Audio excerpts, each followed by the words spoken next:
आज हम बात करेंगे कब्ज के हवाले से। काफ़ी लोगों का कब्ज का इशू था, वो मुझसे पूछ रहे थे हमें कब्ज के लिए कुछ हल बताएं।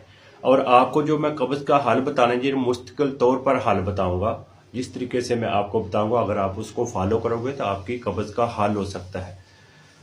क्योंकि कब्ज की क्या रीज़न है, आपने देखा होगा कि जब आप मेडिसिन खाते हो तो फिर आपको कब्ज का इशू जो है वो ख़त्म होता है और दोबारा से फिर शुरू हो जाता है। रोज़ाना ही डेली ही आपको कब्ज की मेडिसिन खानी पड़ती है। काफ़ी लोगों को 100 में से 50 लोगों को कब्ज का इशू ज़रूर है और कब्ज की मेडिसिन खाते हैं। क्योंकि आजकल जैसे कि हम बैठ के काम ज़्यादा करते हैं, बर्गर शवारमे और नान वगैरह ऐसी चीज़ें खाते हैं, और ये चीज़ें कोशिश करें कि अपनी खुराक में से निकाल दें। और कब्ज क्यों होती है अब इसके बारे में आपको बताता हूँ। एक तो जो आपकी आंतड़ियाँ अंदर से वो इतनी हरकत नहीं करते, हम बैठकर काम करते हैं और अंदर से वो खुश्क हो चुकी होती हैं, जिसकी वजह से हमें कब्ज रहता है और आपकी आंतड़ियाँ तर नहीं होती और आंतड़ियाँ खुश्क होती हैं और आपको कब्ज रहता है अक्सर। और कब्ज भी इतना शदीद होता है, जब तक वो आप मेडिसिन नहीं खाएंगे तो आपकी कब्ज जो है वो ख़त्म नहीं होगी। अब आपको इसका हल बताते हैं हम।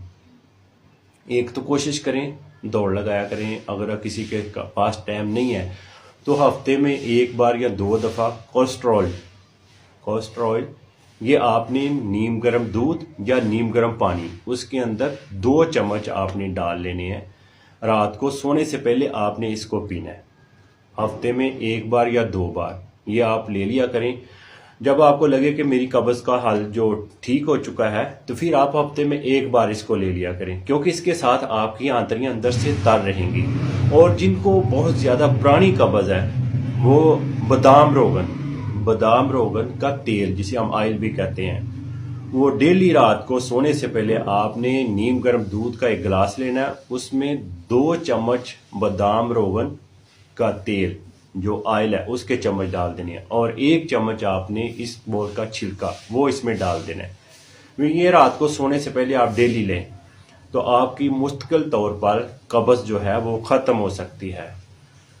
ये 2 तरीके मैंने बताए। जब आपको लगे कि मेरी कब्ज जो इशू है वो ख़त्म हो गया, फिर हफ्ते में आप 1 बार ज़रूर ले लिया करें ताकि आपको दोबारा कब्ज का इशू ना बने। क्योंकि खुराकें कुछ ऐसी हैं जो हम खाते हैं तो इसलिए आपकी आंतड़ियाँ अंदर से खुश्क हो जाती हैं और आपको कब्ज का इशू रहने लग जाता है। इस वीडियो को आगे ज़रूर शेयर करें, मुझे फॉलो ज़रूर किया करें।